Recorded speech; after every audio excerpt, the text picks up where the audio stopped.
I'd like to welcome everybody to Courageous Living with Jen Silbert. She is the founder of Raw and Naked Living, and she's here to discuss all the brave things, but particularly the bravest thing of all is taking action. Over the past couple of weeks, Jen has helped us identify some of the things that hold us back, and today she's going to help us understand the importance of, once you identify those things, how to take action, how to move forward. So Jen, thank you so much for being here. You're going to also be talking about first identifying our values and our convictions, and that kind of forms the underpinning of our ability to move forward. So thank you so much for being here, and yay! But before we do that, I have started doing this thing that I want to do with you. I'm going to ask you to tell me 3 words that describe you today. Not necessarily every day, but right where you are right today. Oh, excellent. Put me on the spot. Yeah, I'm trying to do that. Well, one is I feel excited, but that is typically what happens when you and I get together. I'm always excited because I always know that there's sunshine, there's excitement, there's some evolution that's about to take place. Something new I'm going to learn. I feel focused. Good. And I feel energized. Great. That's good. Maybe a little overly energized. So I'm trying really hard to just calm it down a little bit. Well, because, you know, if you're energized and focused, that's the perfect combination to help us understand this important information that you're going to be sharing with us today. Yeah.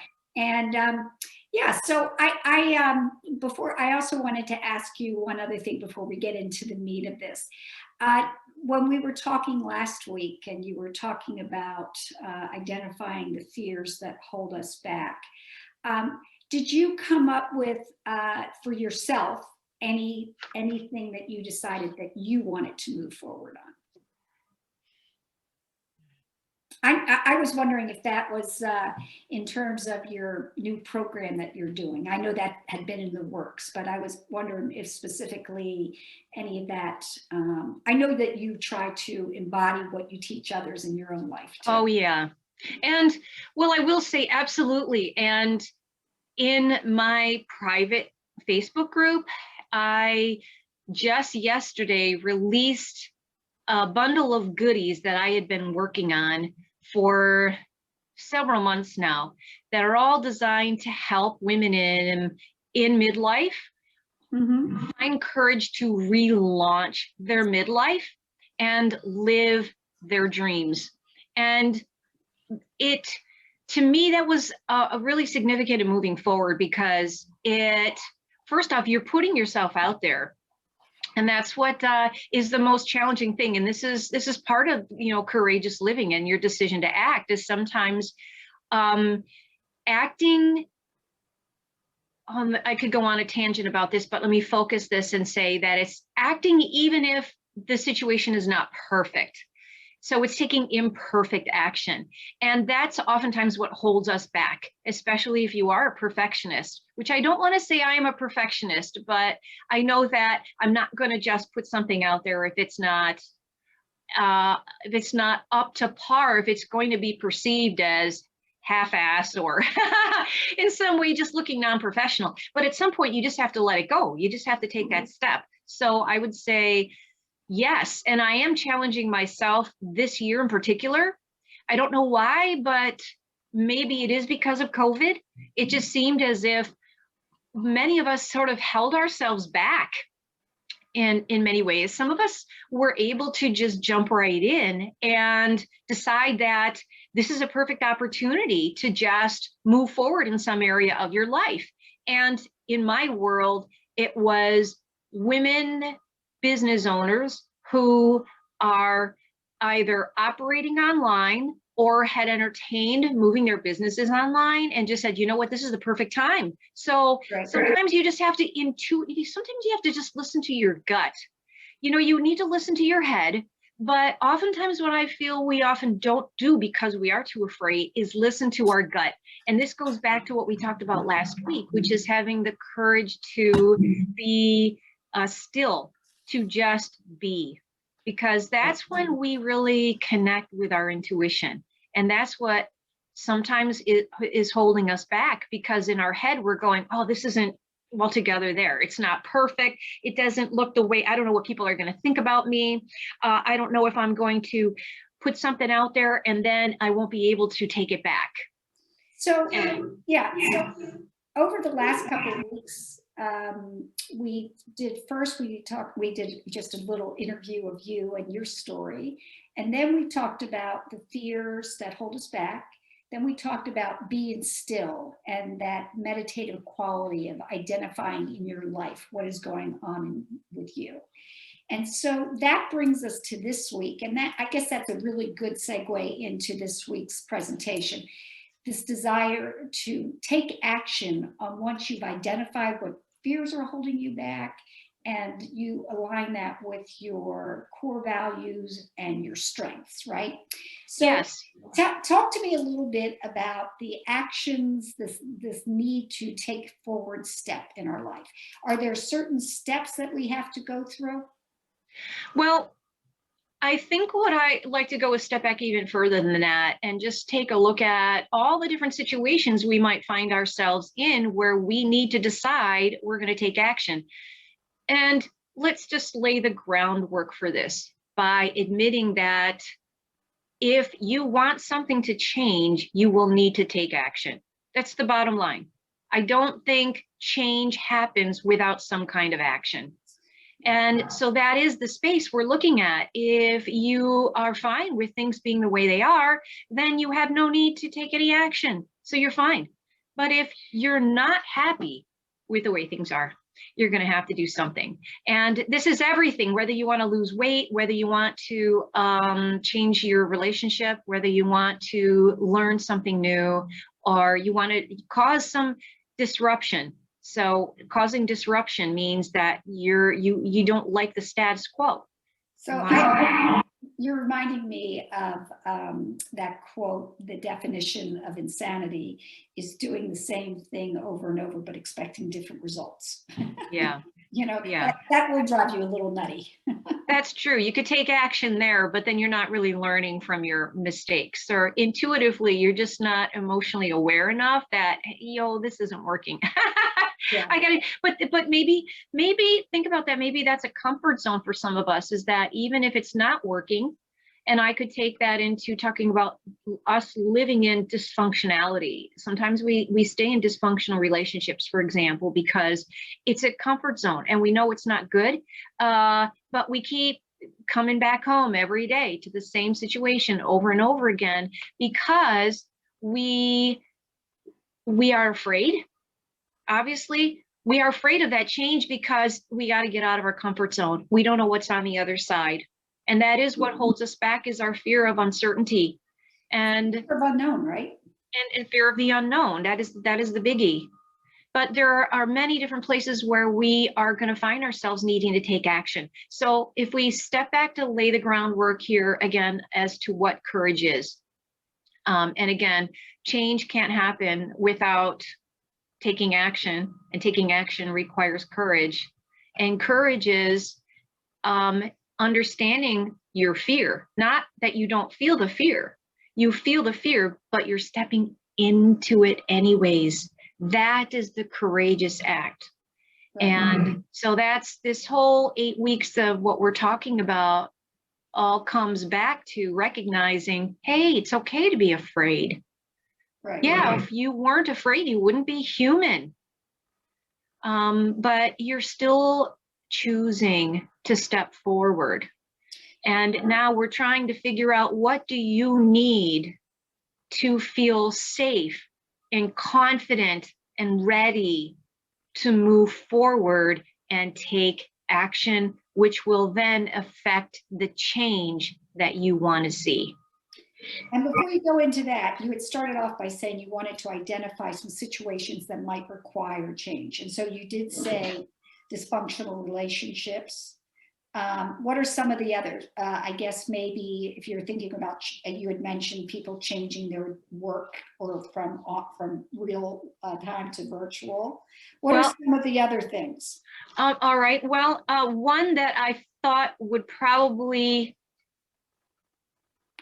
comprise the bulk of our conversation is speaking up and having courageous conversations. Okay. And that is a big jam for me. I find that this is something that many of the women that I work with are all confronted with, the need to have to speak up for something.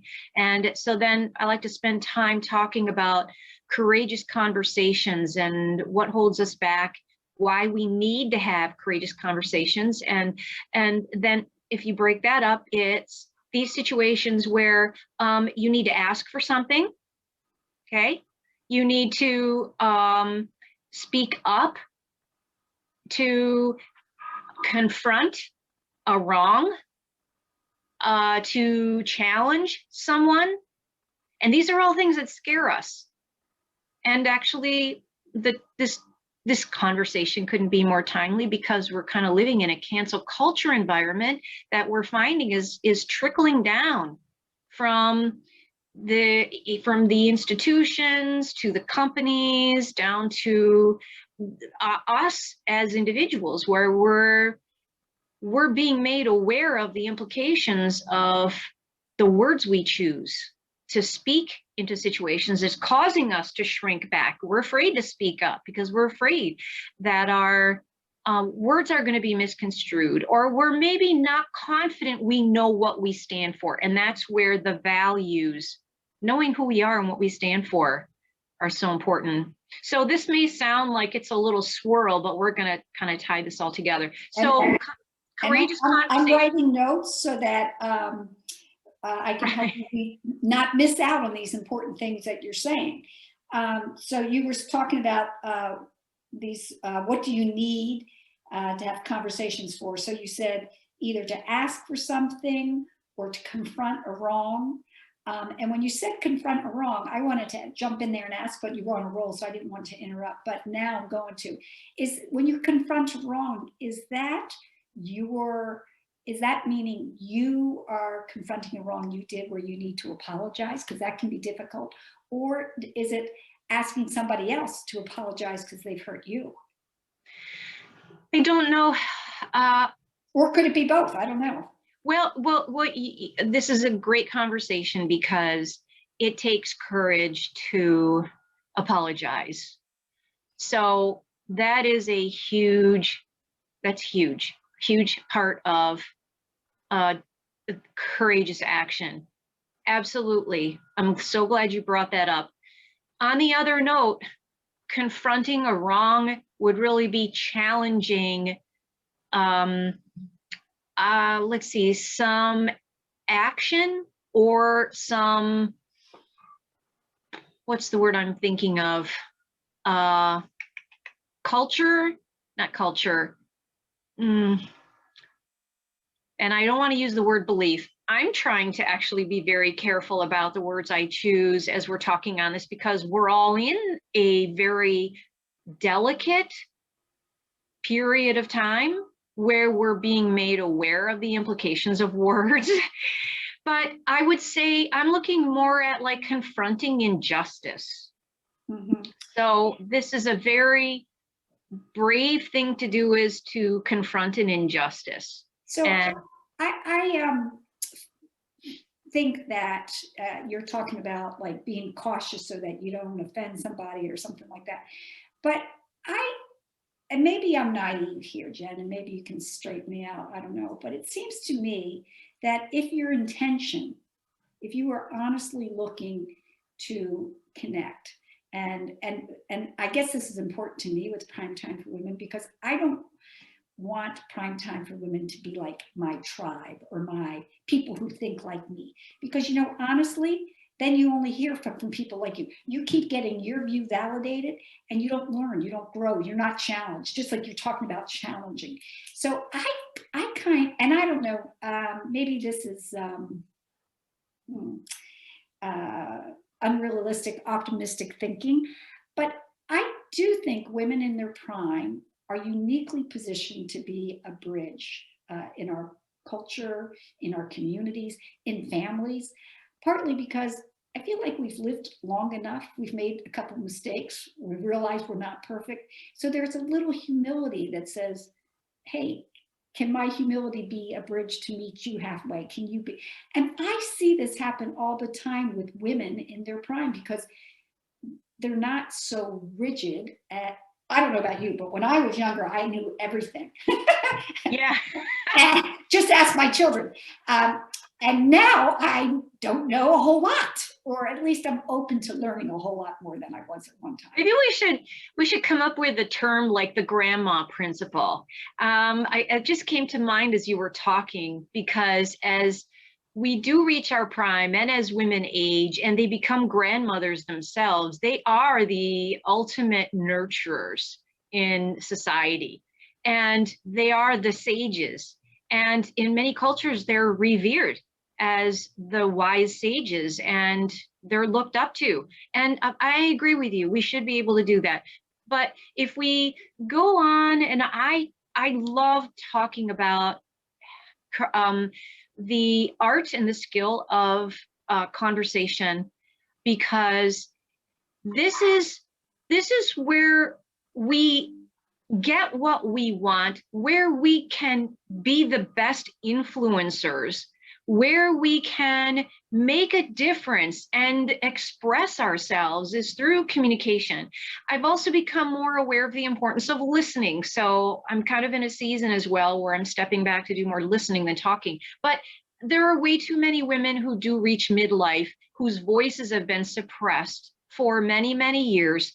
And I have a special course that I created called Confident Communications, which goes into this in depth, because there's so many different aspects of having a healthy conversation where you can step into your power and own what you have to say without feeling apologetic, without feeling uncomfortable, and being able to speak your mind without it sounding confrontational.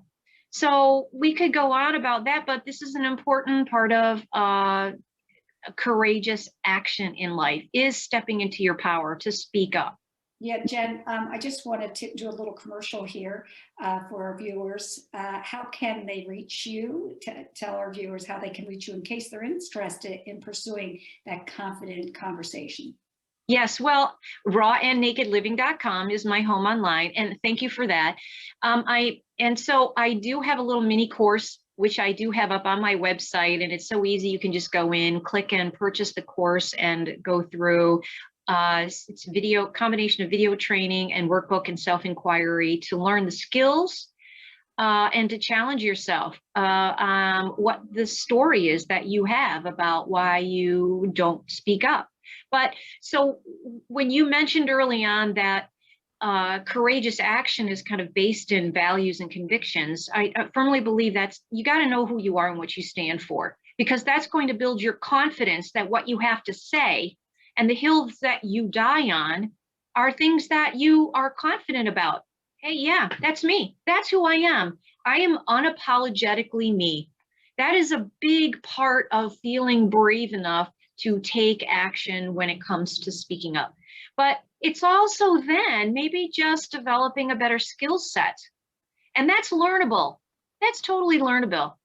You know, there's some different levels of emotional intelligence we all bring into our relationships. Some of us are born with a little bit more skill, like I have a child who was born kind of an old soul and could very much connect with people at a soul level and intuitively pick up on where they are and what is appropriate to say at what time. And then I have another child that just blurts out and doesn't care, but it feels very strongly about what they believe, and that's respectable, but isn't really taking the people around them into consideration, so that when you have these conversations, you're embracing their feelings and also being sensitive and empathetic. So those are skills that are learnable. That's no big deal. So if if anyone listening finds themselves in the space of like holding back or fear or uncertainty about speaking up more unapologetically, then that is a skill that's learnable. The course that I have is a starting point. Yeah, so tell us what these skills are, you know, so that we can begin to dive into that a little deeper. So like, Sure. Well, I think I'm going to still come back to setting this foundation of understanding who you are and what you stand for. And okay. that is part of the Confident Conversations course that I teach as well, which is knowing who you are and revisiting your story. And this is also, I think, a courageous act. It's being willing to interrogate your own reality. So I want to just let that sit for a moment, because we all bring our own perceptions of reality to the table in life and when we have conversations. And those perceptions form our belief system. And that belief system may have been carried down for generations. You know, this is what family believed. This is what the institutions have taught us. Sometimes we learn that through the church. Maybe we learn that through public or private school system, through our communities, but we bring those belief systems into our conversations and our reality. So we got to start first by being willing to evaluate our values and also be willing to confront our own perception of reality. Isn't this kind of a timely topic though, too?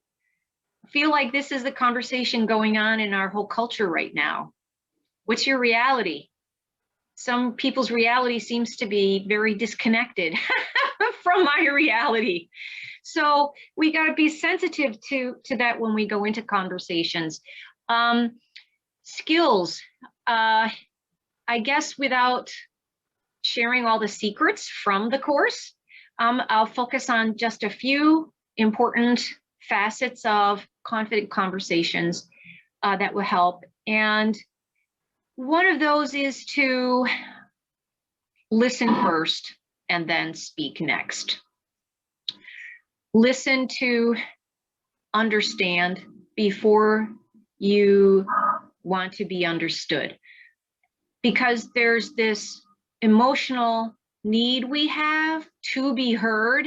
We sometimes want to speak over someone else, and we're sometimes just going out and blurting out and speaking up without really hearing what anyone else has to say.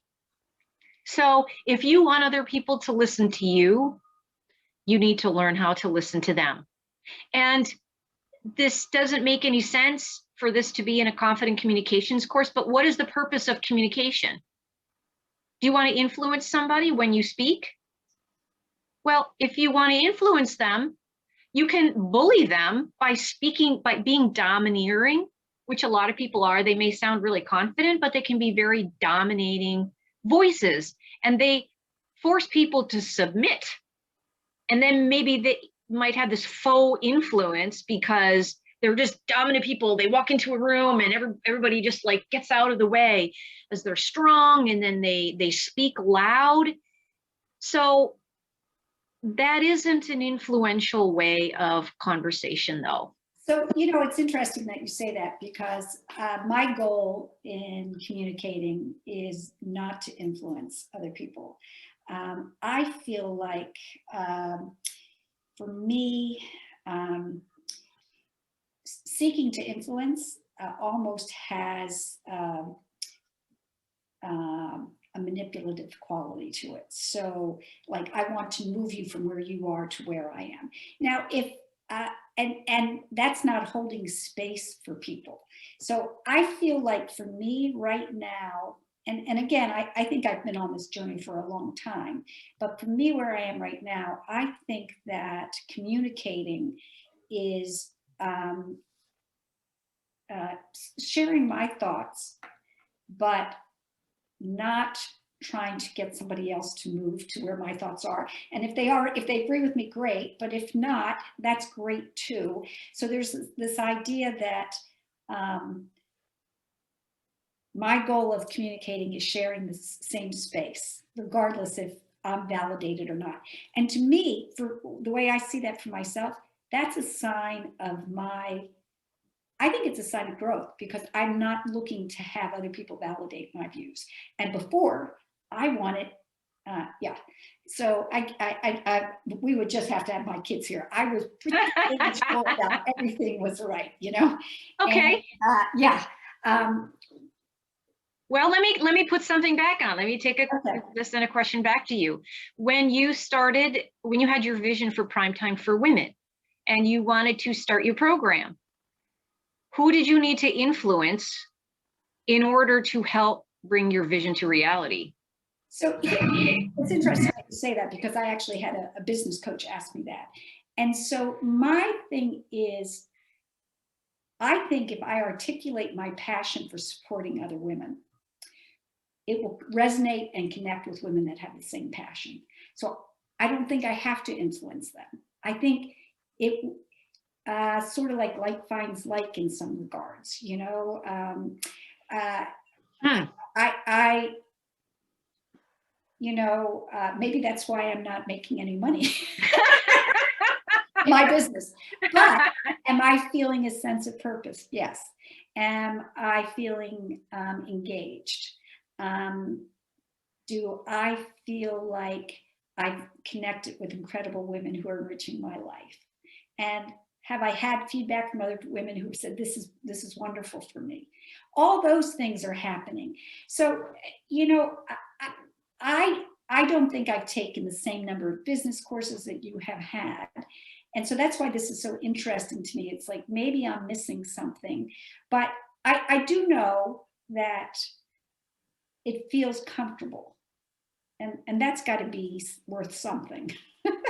It's all, I hear what you're saying. And I love your warm heart and your strong desire to connect. That is who you are. You are a connector, and you want to connect with people, and you're all inclusive, and you want everyone, you don't want anyone marginalized and on the fringes.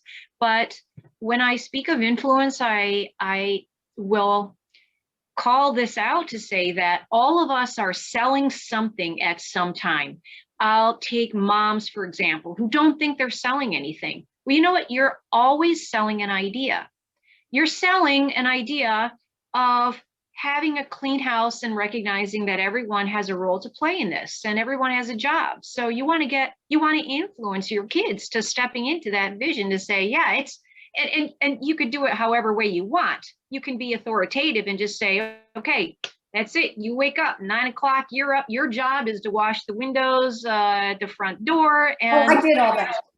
All of that. You did all of that. See, so you are influencing in some way. Now, the way you go about it is where we talk about the skill set. And that's where we get into more detail about how you can influence someone. But if you don't speak up, you won't influence anyone. You won't sell anything. But we're all selling ideas all the time. And then of course we might be selling. You actually in the business of selling, but you're always confronted with opportunities to influence someone. So you use the word sell, which means you're looking to get something from somebody. No, I can see we're going down this. Well, when you and I don't want to get you too far off. Let's look at you can look at the skill of persuasion. Call it persuasion, influence, sale, however you want to define it. But none of that can happen if you don't speak up. Is the bottom line? I definitely get that. Yeah.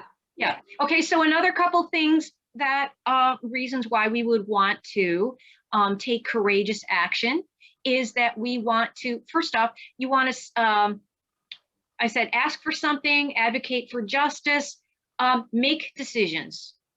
Okay. Make decisions requires you to take action. So, and let's face it, life is full of decisions. Scientists have discovered that we are confronted with on average of about 35,000 decisions a day to make.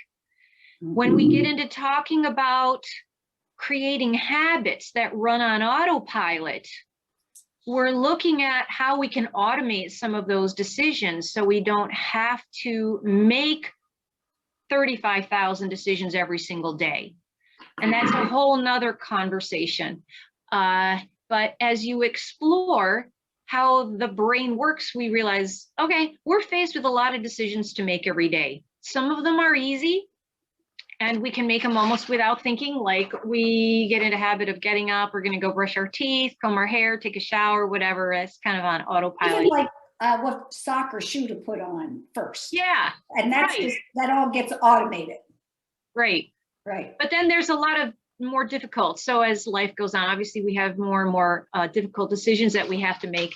And geez, I want to share a situation that happened recently for those of us who have adult children who are now out on their own, and we have to step back, right, from being in their face, telling them how they should make their decisions anymore, because you're launching your children out into the world. They got to learn for themselves.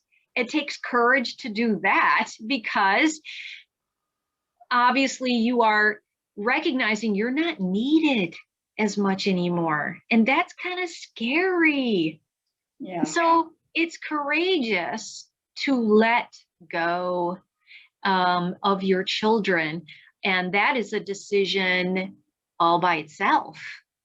But my daughter, I want to just share this because I want to applaud her. This is how this process is working out. She bought a lemon of a car against my husband's and I recommendation. How many of you got a kid who they ask for your advice, you give it to them, and then they go do the opposite? Okay.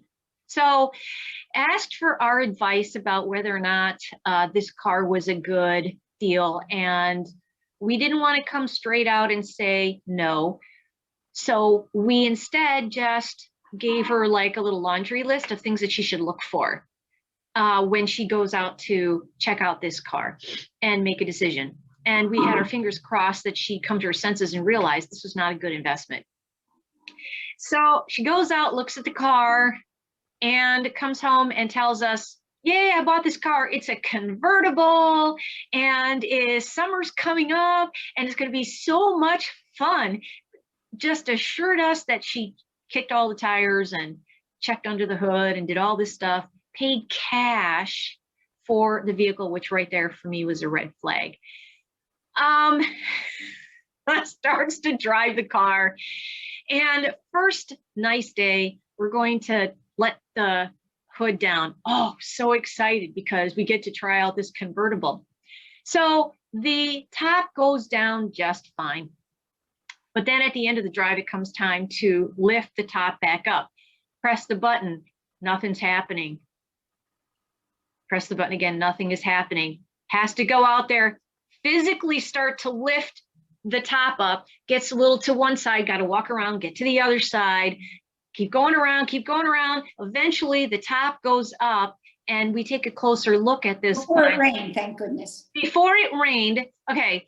But we realized that this never looked closely at this top, but this top has got like tape on it where there had been a crack in it. And the first rain, what happens?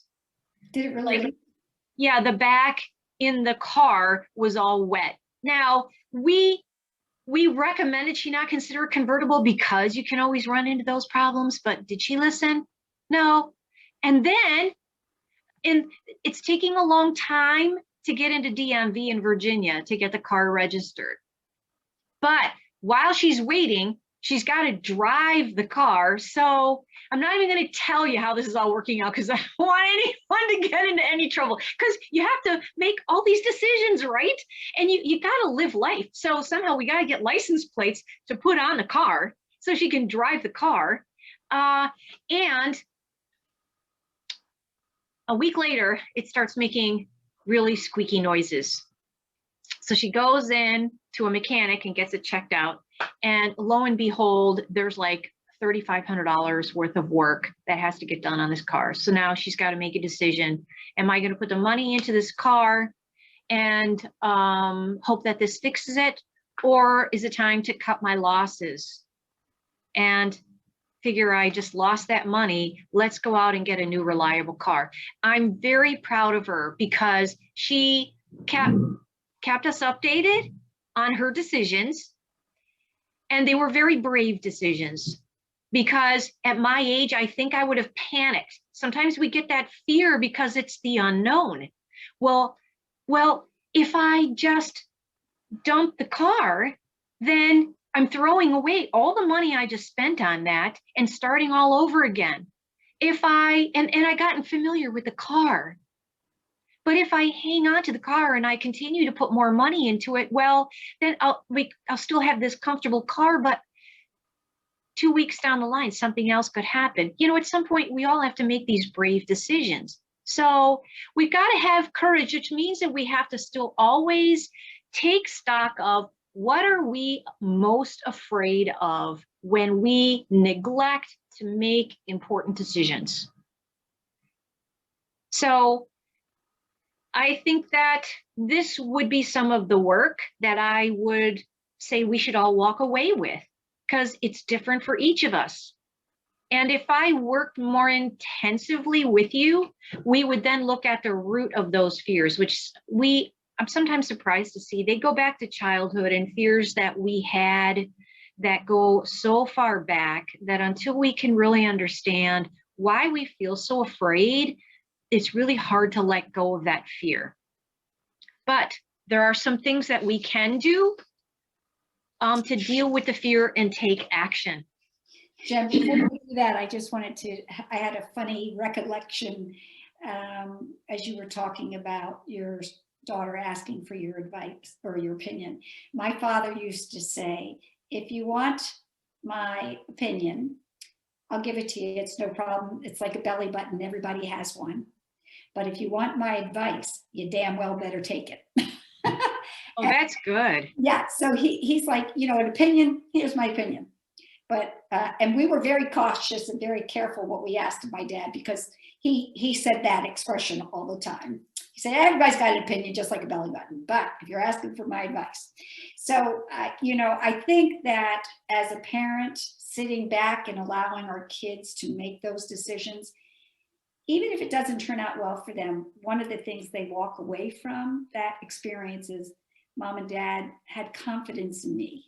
And that's a gift that you gave your daughter. So it is, but as it turned out, and I'm not guaranteeing that this is how it turns out with all of us who maybe put in our 2 cents and find that our kids make a different decision, and we allow them to make that decision without any judgment, is that they come back afterwards saying, you know, Mom, you were right.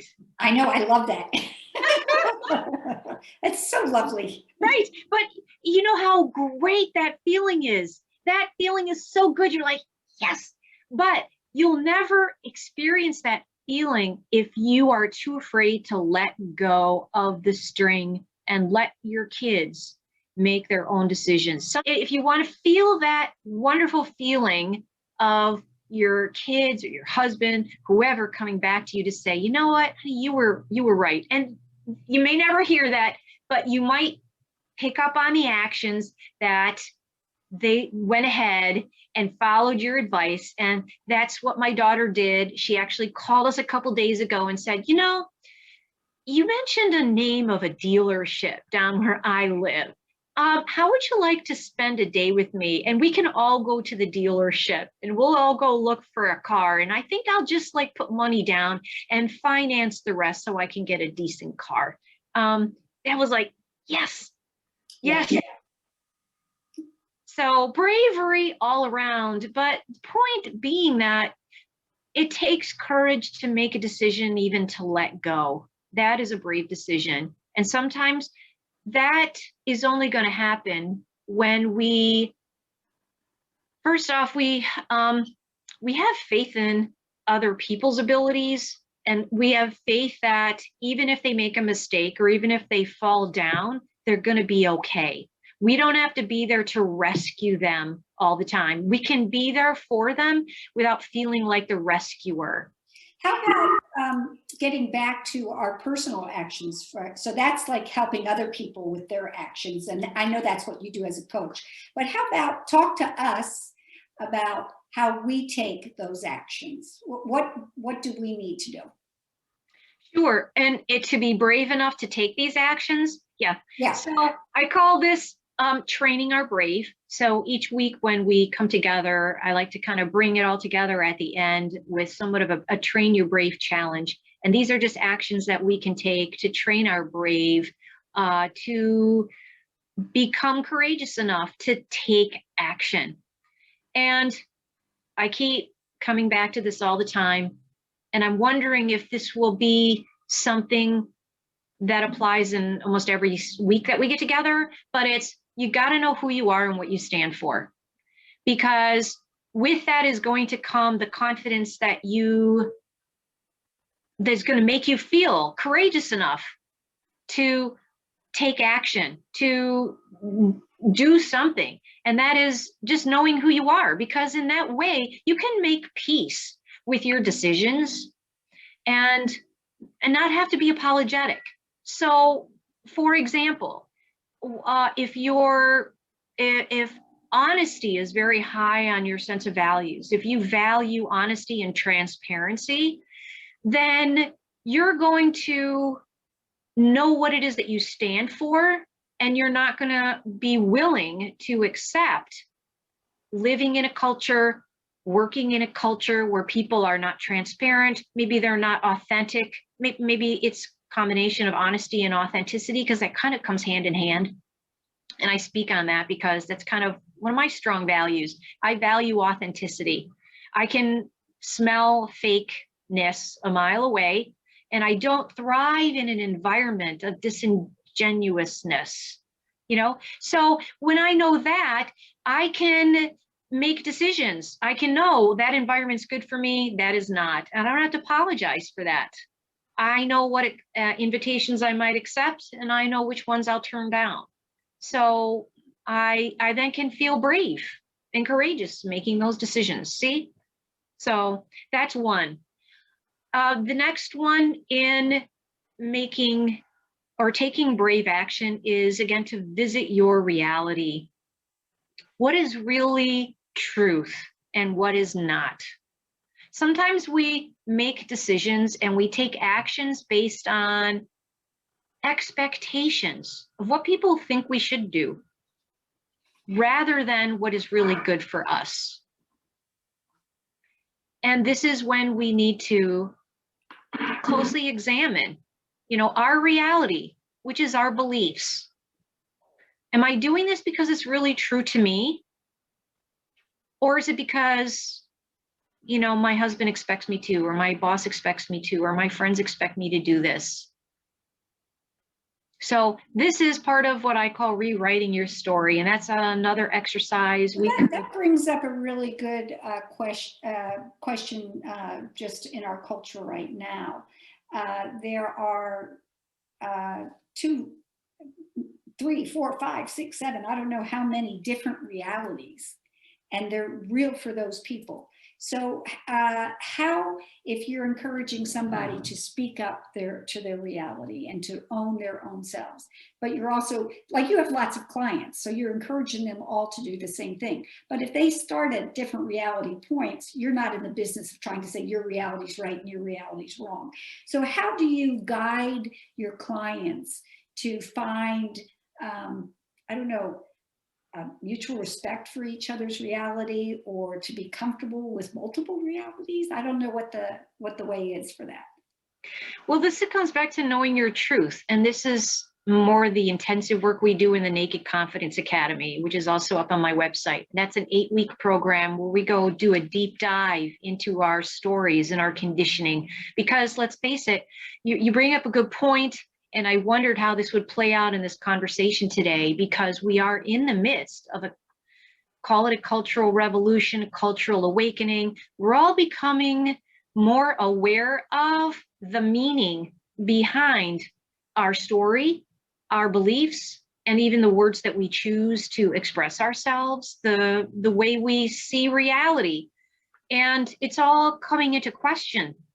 And we're being confronted with almost daily in the news to examine our reality. And when there's a disconnect, it's that cognitive dissonance, like you mentioned a couple weeks ago. There's a cognitive dissonance. I mean, this is our reality. I don't know that I can right off the cuff say that there are a variety of different realities, because I'm being open-minded as well. And I'm looking at my reality all the time and questioning it and going, okay, how far back does this story go? But you know, it's interesting. I was talking with my husband about this, and he was saying that there's actually the science behind getting people to, you know, especially if you challenge their beliefs. What happens is that doesn't inform them or help them to feel like they were being heard. In fact, it's not like inviting them to consider your reality. For most people, what that feels like is canceling out what they believe. And so it actually strengthens their belief. It doesn't really invite them to come into a new consideration. So I'm interested in when you say listening is the important thing, because to me, I guess I feel like if trying to convince somebody to change their reality, if that's not going to work, in fact, it has the exact opposite, does just listening, as you were advocating for, being present to somebody, you said listen first. Yeah. Is that the key? It really is the key, because and because it's one of the most courageous things we can do, because the process of listening will challenge our reality.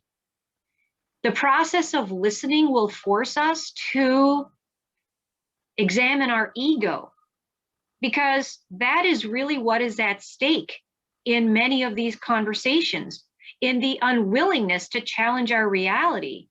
There is a fear, and we have to acknowledge that and be sensitive. I think I would say we need to be empathetic to everyone's fears, because underlying our resistance to accepting a different reality is a fear that we're being challenged. Okay, the fear of being challenged is exposing some insecurity that we have deep inside, as if that's going to challenge the very fabric of who we are. Now, this is that delicate space that I work in as a coach, because I can't help people by allowing them to stay in the space they are at. That's not challenging them to move forward. And any place where we get out of our comfort zone is challenging us to move forward. And if I don't, it means that I'm just allowing you to stay in your comfort zone. So the key is, if you just want to stay in your comfort zone, don't work with a coach, because what a coach does is it challenges you. So I look at all of the conversation going on in our society today from a coach's eyes, and I say, gosh, yeah, listening is kind and it's empathetic, and we need to listen. But I think it should be to just examine our own sense of reality, not to challenge someone to change their reality. But that is where it all has to start. And that is the most brave act, because it's going to force us to look at ourselves and what we believe, right? Yeah, I think you're right. I was wondering if you had a chance to, I can't even remember the name of the book, but some guy who was a leader in one of the white supremacist groups has since left, and he's now written a book on how he got to where he was and how he was able to change his thinking on that. And to me, first of all, I found that he is actually, I'm wondering how many of these things that you're talking about he used in his life to get to where he was. So I just didn't know if you had read that book. I've heard of it. I've heard of it. Yes, that's a good one. That's, you know, somehow somebody who has that has so much, to me, power, because he's talking about his own journey of opening himself up and being able to move. I think there's a lot of people who say, I'm opening to listening, but they're not really opening to act. And that's what you were talking about today, this whole idea of acting. Yeah. I feel like all the people in the world who are opposed white supremacist groups, they wouldn't be able to shift any of them. But somebody who had been a white supremacist and was now speaking differently, but had experienced that. I was just curious if you had read that book or how that plays in with the coaching. No, but I think what sounds so. Club, Jen. That's a great idea, because here what you have is an example of someone who made like a 180-degree shift from this belief to that belief. And what is the process that happened in between? How did he challenge himself? That is extremely brave. So that's really going out on a limb, because you're totally shifting your perception of reality and coming out in public. That's very brave. No, now I'm intrigued. Now we should look at that. Yeah, book club. But you're right. Last week was all about the listening. This week was about the action, because just like we sit in that zone of procrastination, might be that we feel we need more information before we can take that action, or somehow we busy ourselves and then pretend we're too busy to take that action. It's a great form of self-sabotage, because we're just avoiding doing the inevitable, which is making a decision. And if we don't take charge of our decisions, something will happen that will force us to make a decision, whether we like it or not, whether it's the health diagnosis or the marriage. This is another, you don't want to go by that, but another brave decision that we make to actually act and we speak up is to sometimes take the pulse of our relationships, because we can think everything is going fine. And then all of a sudden you ask your spouse, how do you think our marriage is going? Or your friend, how do you think our friendship is going? That's a brave decision, because you're speaking into this and you're asking for information. And they say, you know what, now that you ask me, I got something to say about that. And so, now you can start the change. But if you don't say anything and you're like, I'm just not going to say anything, all of a sudden the other person comes to you and goes, guess what? I don't want to be married to you anymore. I don't like you anymore. Or they unfriend you or something. And you're like, whoa, what did I do? You know what I mean? So there's the reason we want to be brave enough to make decisions when we feel it's time. And again, this is back to the listening. Listen to your gut. Sometimes your gut, your intuition, or through prayer or through meditation, it will be revealed to you. You need to take some action here, babe. But a couple other things. Another way you can just train your brave to make decisions is to just start practicing making decisions. Take little things daily that will just give you a sense of confidence, and because you did something, you took action. And even though it was something small, you could start with baby steps, and then maybe you can work your way into bigger decisions. And that's how you can practice. Yeah, Jen, I am just having this aha moment. Last night we had Karen Coyne, who's a certified financial planner, speak on women, wine, and financial freedom. And she talked about, her program was the attributes of a successful client, and she means financial client. And a couple, I can't remember all of them, but two of them you just said. And one of them was to know your core strength, your core values, and plan your finances in a way that expresses who you are. And the other one was to take action. Don't ponder a financial step and say, and do all the research and then not take that final step. Because, if you wait a couple of years to do it, by the time you do it, the situation might not be the same. And so what you just said about take a step, practice, what did you say? Practice your brave or whatever. She's saying take a step and then don't keep second guessing yourself. Move forward. That's the next thing I was going to say is just don't think so much about it. Sometimes we just overthink our decisions, and then we end up not making a decision. So stop overthinking it. Once you get enough information, just go ahead and make the decision. and just go forward.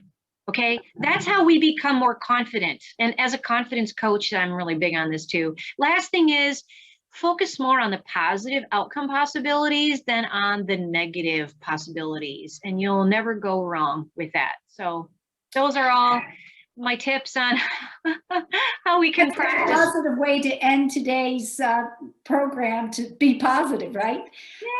Before we go, Jen, I know our time is up, but I just wanted to check with our viewers or participants to see if they have any questions that they want to put to you. So if you have a question, you can put it in the chat, or you can take yourself off mute.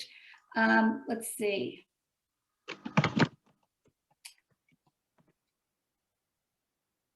Anybody have any questions for Jen? All right, Jen, well, thank you so much. And I will tell our viewers that all of your presentations are on Primetime for Women's website at primetimeforwomen.com. Just click video and you can check out Jen's videos on courageous living right there. So thanks so much for joining me, everybody. Thanks, Jen. Thank you, Bernadette. Much love. Yeah. Mwah. Bye. Keep doing good things. Okay, take care.